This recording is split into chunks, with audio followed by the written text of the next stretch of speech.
السلام علیکم ورحمۃ اللہ وبرکاتہ۔ آج ہم سورہ النور کی آیت نمبر 51 سے شروع کرتے ہیں۔ اعوذ باللہ من الشیطان الرجیم، بسم اللہ الرحمن الرحیم۔ انما کان قول المؤمنین اذا دعوا الی اللہ ورسولہ، بے شک مومنوں کا کہنا یہ ہوتا ہے جب ان کو دعوت دی جاتی ہے، بلایا جاتا ہے اللہ اور اس کے رسول کی طرف، لِیَحْکُمَ بَیْنَہُم، تاکہ وہ ان کے درمیان فیصلہ کریں، یعنی ان پر اللہ تعالیٰ کے جو احکامات لاگو ہیں وہ ان کو بتائیں یا ان کے جو جھگڑے ہیں ان کا فیصلہ کریں۔ اَن یقولوا سمعنا وَأَطَعْنَا، یہ کہ وہ کہتے ہیں کہ ہم نے سن لیا اور ہم نے اطاعت کی، وَأُولَئِکَ هُمُ الْمُفْلِحُونَ، اور یہی لوگ کامیابی پانے والے ہیں۔ وَمَن يُطِعِ اللَّهَ وَرَسُولَهُ وَيَخْشَ اللَّهَ وَيَتَّقْهِ فَأُولَئِکَ هُمُ الْفَائِزُونَ، اور جو شخص اللہ کی اطاعت کرے اور اس کے رسول صلی اللہ علیہ وسلم کی اطاعت کرے، وَيَخْشَ اللَّهَ، اور وہ اللہ تعالیٰ سے ڈرے، وَيَتَّقْهِ، اور اس کے منع کردہ کاموں سے وہ بچے، فَأُولَئِکَ هُمُ الْفَائِزُونَ، پس یہی لوگ کامیابی پانے والے ہیں۔ اس سے پچھلی آیات میں اللہ تعالیٰ نے منافقین کا تذکرہ کیا ہے کہ منافقین کی ایک بہت بڑی برائی یہ ہوتی ہے کہ وہ مفاد پرست ہوتے ہیں، جہاں سے ان کو فائدہ ملتا ہے ادھر جھک جاتے ہیں۔ اگر دیکھا کہ کسی شرعی حکم پر عمل کرنے میں فائدہ ہے تو وہ کر لیا، اگر دنیاوی حکم پر عمل کرنے میں فائدہ دیکھا تو ادھر پلٹ گئے، اگر حرام میں نفع محسوس ہوا تو ادھر چلے گئے، یعنی ان کا کوئی خاص مقصد نہیں ہوتا، صرف مفاد پرستی ان کا مقصود ہوتا ہے۔ تو اب اللہ تعالیٰ ان کے بعد مومنین کی صفت بیان کر رہے ہیں، کیونکہ جب کوئی شخص منافقین کی برائی پڑھے گا تو وہ ضرور سوچے گا کہ پھر اچھی بات کون سی ہے، تو اس لیے اللہ تعالیٰ نے اس کے ساتھ ہی بتا دیا کہ مومنوں کا تو یہ قول ہے، مومنوں کی بات تو اس طرح کی ہوتی ہے کہ جب ان کو اللہ اور اس کے رسول کی طرف دعوت دی جاتی ہے کہ آؤ تمہیں رسول اللہ صلی اللہ علیہ وسلم یا علماء وقت تمہیں دین سنائیں اور تمہارے معاملات کا حل بتائیں، تو وہ کہتے ہیں کہ ہاں ہم نے سن لیا اور دل سے اطاعت کی، یعنی فوراً وہ جھک جاتے ہیں، اللہ اور اس کے رسول کی بات کو سن کر وہ سمعنا اور اطعنا کہہ دیتے ہیں، کسی قسم کی نافرمانی یا سرکشی ان میں نہیں ہوتی، یہ ان کی پہلی صفت ہے۔ اور فرمایا کہ فلاح اور کامیابی بھی انہی لوگوں کے لیے ہے۔ ان کی دوسری صفت یہ ہے، وَمَن يُطِعِ اللَّهَ وَرَسُولَهُ وَيَخْشَ اللَّهَ وَيَتَّقْهِ، کہ یعنی ایک تو یہ ہو گئی بات کہ وہ اللہ اور اس کے رسول کی اطاعت میں سمعنا وَأَطَعْنَا کہہ دیتے ہیں،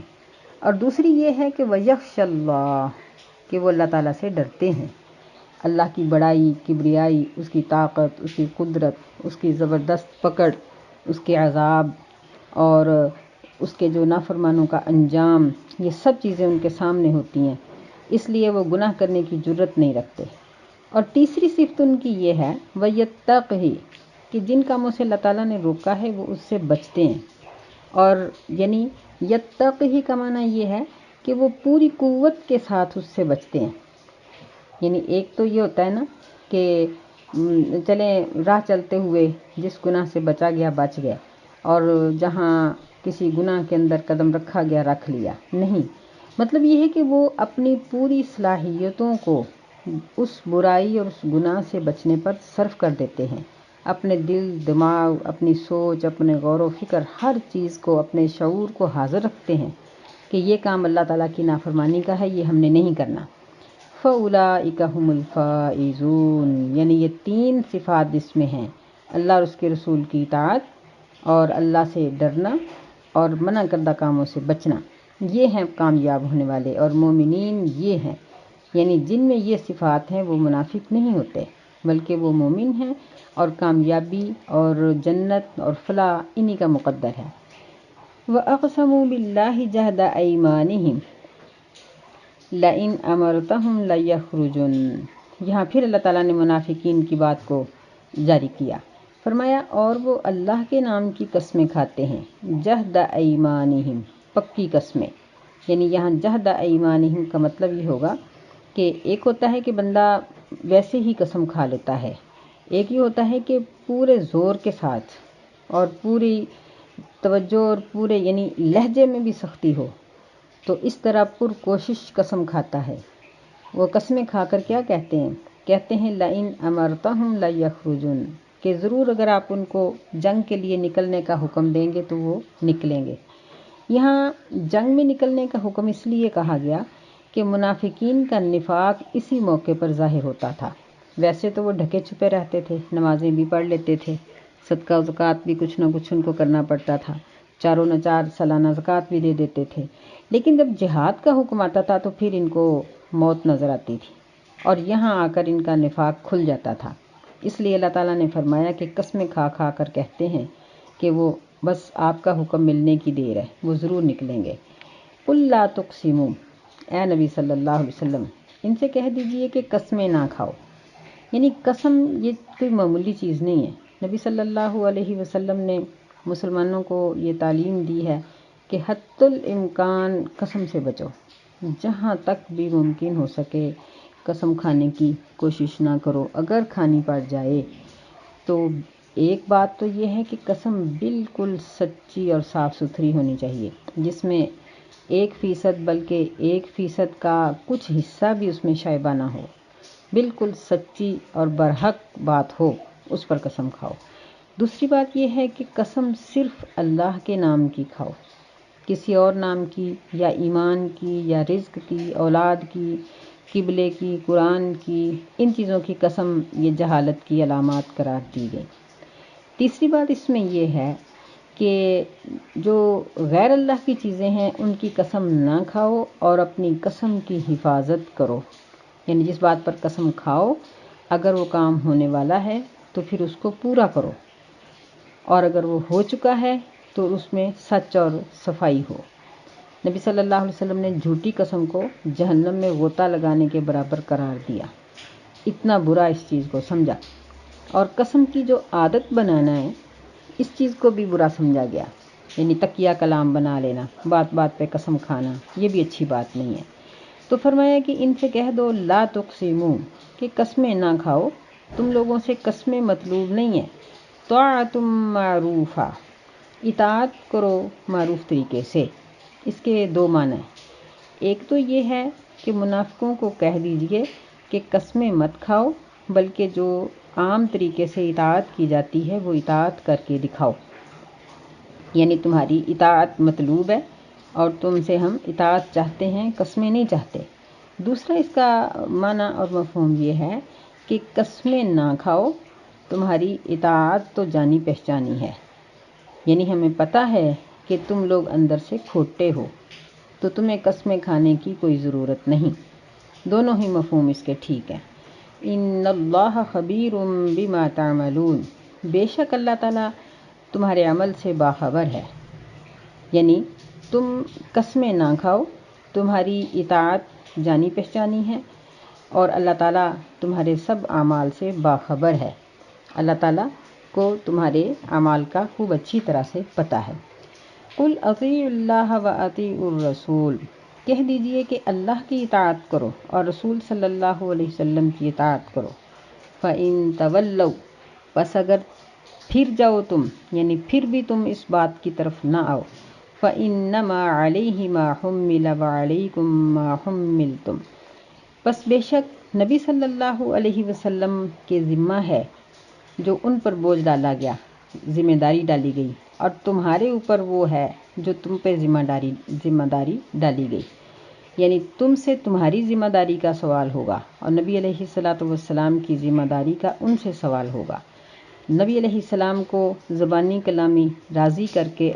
اپنا اندر سے عمل نہ سنوارنا یہ فائدہ نہیں دے گا۔ وَإِن تُطِيعُوهُ تَهْتَدُوا، اور اگر تم اس کی اطاعت کرو گے تو پھر ہی ہدایت پاؤ گے، یعنی اگر تم اس کی اطاعت کرو گے تو ہدایت پا جاؤ گے۔ دونوں طرح ٹھیک ہے کہ اگر تم چاہتے ہو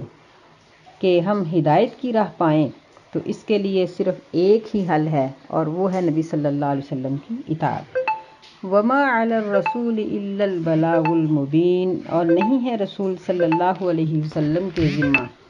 مگر پہنچا دینا ظاہر، یعنی نبی علیہ السلام کی ذمہ داری صرف اتنی ہی ہے کہ اللہ تعالیٰ کے احکامات کو آگے پہنچا دیا جائے۔ وعد اللہ الذین آمنوا منکم وعملوا الصالحات، اللہ تعالیٰ کا ایمان والے لوگوں کے ساتھ تم میں سے وعدہ ہے جنہوں نے تم میں سے ایمان کو قبول کیا اور نیک عمل کیے۔ لَيَسْتَخْلِفَنَّهُمْ فِي الْأَرْضِ، کہ ضرور وہ ان کو زمین میں خلافت عطا کرے گا، جانشین بنائے گا۔ كَمَا اسْتَخْلَفَ الَّذِينَ مِن قَبْلِكُمْ، جس طرح اس نے ان لوگوں کو جانشین بنایا، جس طرح اس نے ان لوگوں کو خلافت عطا کی جو تم سے پہلے تھے۔ وَلَيُمَكِّنَنَّ لَهُمْ دِينَهُمُ الَّذِي ارْتَضَىٰ لَهُمْ، اور وہ ضرور یعنی ہر صورت میں ان کے دین کو ان کے لیے مضبوط کر دے گا۔ الَّذِي ارْتَضَىٰ لَهُمْ، وہ جو اللہ تعالیٰ نے ان کے لیے پسند کر رکھا ہے۔ وَلَيُبَدِّلَنَّهُم مِّن بَعْدِ خَوْفِهِمْ أَمْنًا، اور وہ ضرور ہر صورت ان کے خوف کو امن سے بدل دے گا۔ اور ان لوگوں کی شرائط اور ان کا وصف کیا ہے؟ وہ یہ ہے یعبدوننی لا یشرکون بی شیئا، کہ وہ میری عبادت کریں گے اور میرے ساتھ کسی چیز کو شریک نہیں ٹھہرائیں گے۔ ومن کفر بعد ذلک فاولئک هم الفاسقون، اور جو اس کے بعد کفر کرے گا تو یہی لوگ فاسق ہیں، نافرمان ہیں۔ اللہ تعالیٰ نے یہ آیات اتاری ایسے وقت میں جب کہ منافقین کی تمام تر زیادتیاں اور جو کچھ بھی وہ کر رہے تھے ان سے رسول اللہ صلی اللہ علیہ وسلم کو صرف نظر کا حکم تھا۔ آپ یعنی ان کو نظر انداز کرتے جا رہے تھے اور ان کو کوئی سزا نہیں دیتے تھے، حالانکہ یہ لوگ آپ کو اور مسلمانوں کو تنگ کر رہے تھے۔ یعنی مدینے کے اندر سے منافقین کی تنگی تھی اور باہر سے حال یہ تھا کہ ہر طرف سے کافر اور مشرک مسلمانوں پر چڑھ دوڑے تھے۔ جنگ خندق میں جو کچھ ان لوگوں نے کیا، کس طرح مدینے کو چاروں طرف سے گھیر لیا اور یہودیوں نے بھی اپنا عہد توڑ دیا، یہ ایسے وقت تھے، ایسا موقع تھا کہ مسلمان انتہائی پریشان تھے۔ مسلمانوں کا حال یہ تھا کہ سارا دن بھی اسلحہ سے رہتے اور رات کو بھی ان کا اسلحہ نہیں چھوٹتا تھا، کہ ان کو پتہ نہیں ہوتا تھا کہ رات کو حملہ ہو جائے گا یا دن کے وقت۔ تو ایسی صورت میں ابی بن کعب رضی اللہ تعالیٰ عنہ کی ایک حدیث ہے، وہ فرماتے ہیں کہ جب نبی صلی اللہ علیہ وسلم اور آپ کے ساتھی مدینے میں آئے تو انصار مدینہ نے ان کو اپنے گھروں میں اور اپنے باغوں میں اور ہر طرح ان کو جگہ دی، اور پھر سارا عرب جب ان پر ٹوٹ پڑا تو مسلمانوں کی حالت اس طرح کی ہو گئی کہ ان کے دن رات اسلحہ کے بغیر نہیں گزرتے تھے۔ تو ایسی صورت میں مسلمان پریشان ہو گئے اور وہ کہنے لگے کہ کیا ہم یہ بات سوچ سکتے ہیں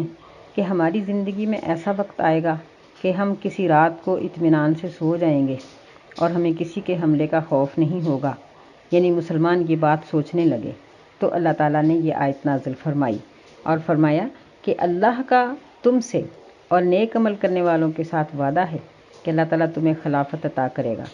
عرب و عجم کی حکمرانی تمہیں عطا کرے گا۔ اور یعنی پہلے لوگوں کی مثال اللہ تعالیٰ نے دی کہ جس طرح اللہ تعالیٰ نے پہلے لوگوں کو حکمرانی دی تھی اس طرح اللہ تعالیٰ تمہیں بھی دے گا۔ تو پھر اللہ نے اپنا یہ وعدہ بہت ہی تھوڑے عرصے میں پورا فرما دیا کہ ہجرت کے بعد یعنی 10 سال کے اندر اگر دیکھا جائے آج کل کی حکومتوں کو دیکھیں تو 10 سال میں یہ لوگ جہاں ہوتے ہیں وہاں کے وہاں ہی رہ جاتے ہیں، لیکن مسلمانوں کو اللہ تعالیٰ نے 10 سالوں کے اندر اتنی اللہ نے کامیابیاں دیں کہ آپ کو مکہ، خیبر، بحرین، یمن اور پھر اسی طرح جزیرہ عرب پر اللہ تعالیٰ نے فتح عطا کر دی۔ ہجر کے مجوسی شام کے کئی علاقوں سے مسلمانوں نے جزیہ وصول کرنا شروع کر دیا۔ اسی طرح روم کا بادشاہ ہرقل، مصر کا بادشاہ مقوقس، حبشہ کا بادشاہ نجاشی، یہ سب آپ کی خدمت میں ہدیے تحفے ارسال کرنے لگ پڑے۔ اور جب نبی صلی اللہ علیہ وسلم اس دنیا سے رخصت ہو گئے اور خلفائے راشدین نے یہ ذمہ داری سنبھالی تو اللہ تعالیٰ نے ان کے اوپر مشرق مغرب کا بہت سا حصہ ان پر فتح کر دیا۔ اللہ اکبر، یعنی یہ اس وقت کے بہت مضبوط حکمران بن گئے، یہاں تک کہ انہوں نے کیسر و کسریٰ پر بھی فتح حاصل کر لی کہ کسریٰ کے تخت پر مسلمانوں نے قبضہ کر لیا اور کیسر کا جو بادشاہ تھا وہ بھاگ گیا اور اس نے قسطنطنیہ میں پناہ لی اور مسلمانوں نے اس علاقے کو بھی فتح کر لیا۔ پھر اسی طرح دیکھیں کہ مشرق کی جانب چین، مغرب کی جانب افریقہ تک اسلام کا پرچم لہرانے لگا۔ اللہ تعالیٰ نے مسلمانوں کو اتنی مضبوط اور اتنی لمبی چوڑی حکومت عطا فرمائی، اتنے وسیع پیمانے پر اور وسیع جگہ پر اور بہت لمبا عرصہ، کہ مسلمانوں نے 950 سال تک دنیا پر حکمرانی کی ہے۔ اگر دیکھا جائے تو نبی علیہ الصلوۃ والسلام کی بعثت کے بعد اب 1450 سال گزرے ہیں، تو 1450 سال میں سے 950 سال کے قریب مسلمانوں کی حکومت پوری دنیا پر، اور پھر بڑی شان و شوکت کے ساتھ، کمزور نہیں بڑی مضبوطی کے ساتھ انہوں نے حکومت کی ہے، اور اللہ تعالیٰ نے پھر اس طرح سے اپنا وعدہ پورا فرمایا۔ لیکن جب مسلمانوں نے بار بار اللہ تعالیٰ کے دین کی نافرمانیاں کیں اور جن مشرکوں سے دور رہنا تھا ان کی بیٹیوں تک کو بیاہ کر لے آئے اور دنیا کے اندر غرق ہو گئے، عیاشی اور شراب نوشی میں پڑ گئے، تو پھر اللہ تعالیٰ نے ان کے دشمن کی رسی ڈھیلی کر دی۔ تو دوسرا وعدہ اس آیت میں اللہ کا یہ ہے وَلَيُمَكِّنَنَّ لَهُمْ دِينَهُمُ الَّذِي ارْتَضَىٰ لَهُمْ، کہ اللہ تعالیٰ ان کے دین کو، جو اللہ تعالیٰ کا پسندیدہ دین ہے، اس کو ان کے لیے مضبوط کر دے گا۔ نبی صلی اللہ علیہ وسلم کی ایک حدیث ہے، آپ نے فرمایا کہ یہ دین، یہ جہاں تک دن اور رات پہنچتے ہیں وہاں تک یہ دین پہنچے گا، ما بلغ اللیل والنہار، اور فرمایا کہ ولا یترک اللہ بیت مدر ولا وبر الا ادخلہ اللہ ھذا الدین، کہ کوئی کچا پکا گھر باقی نہیں بچے گا، یعنی کوئی شہری علاقے یا دیہاتی علاقے باقی نہیں بچیں گے، لیکن اللہ تعالیٰ وہاں تک دین کو پہنچا دے گا، بعز عزیز او ذل ذلیل، یعنی کسی عزت کے حقدار والے کو عزت دے کر یا کسی ذلیل کی ذلت کے ساتھ دین پھیل جائے گا۔ پھر آپ نے فرمایا کہ جو لوگ مسلمان ہوں گے اللہ ان کو عزت عطا فرمائے گا، اور جو لوگ کفر اختیار کریں گے ان کو اللہ تعالیٰ ذلیل کر دے گا۔ اللہ کا یہ وعدہ بھی پورا ہوا کہ اب دیکھیں کہ موجودہ دور میں دین کی زبردست خلاف ورزی کے باوجود اور دین کے دشمن اپنی ساری صلاحیتیں لے کر میدان میں دین کے خلاف اترے ہوئے ہیں، اس کے باوجود دین جس تیزی کے ساتھ پھیل رہا ہے، ہمارے لیے یعنی یہ بڑی ایک خوشی کی بات بھی ہے اور ایک حیرت کی بات بھی ہے کہ اللہ تعالیٰ کا وعدہ کس طرح سے پورا ہو رہا ہے۔ تیسرا وعدہ اس آیت میں یہ کیا گیا ہے وَلَيُبَدِّلَنَّهُم مِّن بَعْدِ خَوْفِهِمْ أَمْنًا، کہ ان کو ان کے خوف کے بعد اللہ تعالیٰ امن عطا کرے گا۔ حدیث میں ذکر آتا ہے کہ نبی صلی اللہ علیہ وسلم کے پاس سیدنا علی رضی اللہ تعالیٰ عنہ کہتے ہیں کہ میں ایک مرتبہ بیٹھا ہوا تھا تو میری موجودگی میں ایک آدمی آیا، اس نے فاقے کی شکایت کی، ایک دوسرا آیا صحابی، اس نے ڈاکے اور رہزنی کی شکایت کی، تو نبی صلی اللہ علیہ وسلم نے سیدنا علی رضی اللہ تعالیٰ عنہ کو مخاطب کر کے کہا کہ اے علی، تم دیکھو گے، کیا تم نے ہیرا مقام دیکھا ہے؟ تم دیکھو گے کہ ایک عورت ہیرا مقام سے چلے گی اور اسے صرف بھیڑیے کا ڈر ہوگا، اور وہ بیت اللہ میں آئے گی اور وہاں آ کر طواف کر کے چلی جائے گی، اور تم دیکھو گے کہ تمہارے ہاتھ میں کیسر و کسریٰ کے کنگن ہوں گے۔ تو سیدنا علی رضی اللہ تعالیٰ عنہ کہتے تھے کہ پھر ایسے ہی ہوا کہ سونے اور چاندی کے وہ کنگن جو ان لوگوں کے ہاتھوں میں تھے اللہ تعالیٰ نے ہمیں دکھائے، اور میں کہتے ہیں کہ میں نے اپنی آنکھوں سے دیکھا کہ ایک عورت ہیرا مقام سے سفر شروع کرتی تھی اور کعبہ کا طواف کر کے واپس چلی جاتی تھی، اور اس سے کسی قسم کا ڈر نہیں ہوتا تھا۔ پھر علی رضی اللہ تعالیٰ عنہ فرماتے ہیں کہ اللہ تعالیٰ نے کسریٰ کے خزانے فتح کروا دیے، اور لوگوں اگر تمہاری زندگی ہوئی تو تم دیکھو گے کہ ایک آدمی چلو بھر سونا اور چاندی لے کر صدقہ نکال کر جائے گا اور اس کو لینے والا کوئی نہیں ہوگا۔ یعنی نبی علیہ السلام کی یہ ساری بشارتیں پوری ہو گئیں۔ 3 وعدے اللہ تعالیٰ کے تھے، تو ان میں سے کچھ اس وقت پورے ہوئے اور کچھ وعدے اللہ تعالیٰ قیامت سے پہلے پورے کر دیں گے۔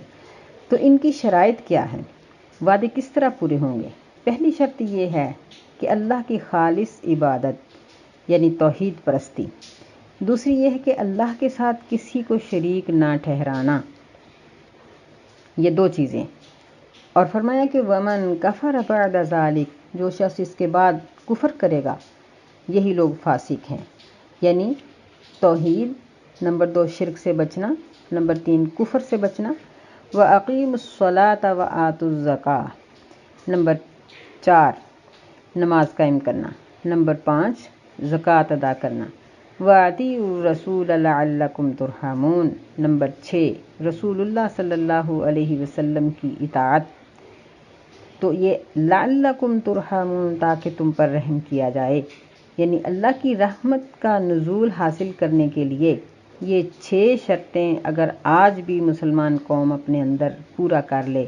یا کوئی بھی شخص یا کوئی قبیلہ، تو اللہ تعالیٰ اس کو دنیا کے اوپر یعنی ایک خاص مقام عطا کر دے گا۔ اگر وہ اپنے گھر میں ہے تو گھر میں، خاندان پر یا قبیلے پر یا شہر پر اللہ اس کو ایک خاص مقام عطا کر دے گا۔ اللہ کا یہ وعدہ اب بھی ویسے ہی ہے۔ لا تحسبن الذین کفروا معجزین فی الارض، تم ان لوگوں کو جو کفر کرنے والے ہیں ان کو اس طرح ہرگز گمان نہ کرو کہ وہ اللہ کو زمین میں عاجز کر دینے والے ہیں، نہیں۔ وَمَأْوَاهُمُ النَّارُ، ان کا ٹھکانہ تو آگ ہے،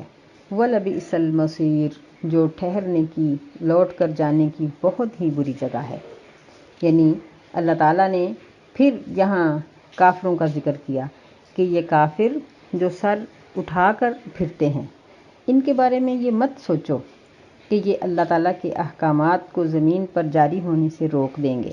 اور یہ اللہ کے عذاب کو یا مسلمانوں کے اوپر جو اللہ تعالیٰ نے خیر کے دروازے کھولنے کا وعدہ کیا ہے یہ اس میں رکاوٹ بن جائیں گے۔ نہیں، یہ کچھ بھی نہیں کر سکتے۔ وَمَأْوَاهُمُ النَّارُ، ان کا ٹھکانہ تو جہنم ہے، وَلَبِئْسَ الْمَصِيرُ، جو لوٹ کر جانے کی بہت ہی بری بات ہے۔ تو اللہ تعالیٰ نے زنا کے سدباب اور دنیا میں حیاداری کو قائم کرنے اور بے حیائی کی جڑ اکھیڑنے کے درمیان، یعنی ان مسائل کے درمیان اللہ تعالیٰ نے یہ کافروں اور منافقوں کے تذکرے کیے ہیں کہ سب سے پہلی جو چیز ہے وہ یہ ہے کہ اپنے اندر ایمان پیدا کریں اور کفر اور نفاق کو ہم نکالیں، کیونکہ اگر ایک شخص کفر کی حالت میں حیا کرتا ہے تو اس کا حیا یا اس کی سچائی یا اس کی ہمدردی یا یعنی کوئی بھی نیکی جو کرتا ہے وہ اس کی آخرت کے لیے نفع یاب نہیں ہے۔ وہ اس کا دنیا میں تو اس کو فائدہ ہو سکتا ہے لیکن آخرت میں نہیں، کیونکہ ہر عمل کی قبولیت کی پہلی شرط یہ ہے کہ ایمان ہو۔ اگر ایمان ہے تو پھر اللہ تعالیٰ چھوٹی چھوٹی نیکیوں کو بھی جمع کر لیتے ہیں، اگر ایمان نہیں تو بڑی بڑی نیکیاں بھی بیکار ہیں، آخرت کے کام نہیں آنے والی۔ اللہ تعالیٰ ہمیں پکے اور سچے مومن بننے کی توفیق عطا فرمائے، آمین۔ السلام علیکم ورحمۃ اللہ وبرکاتہ۔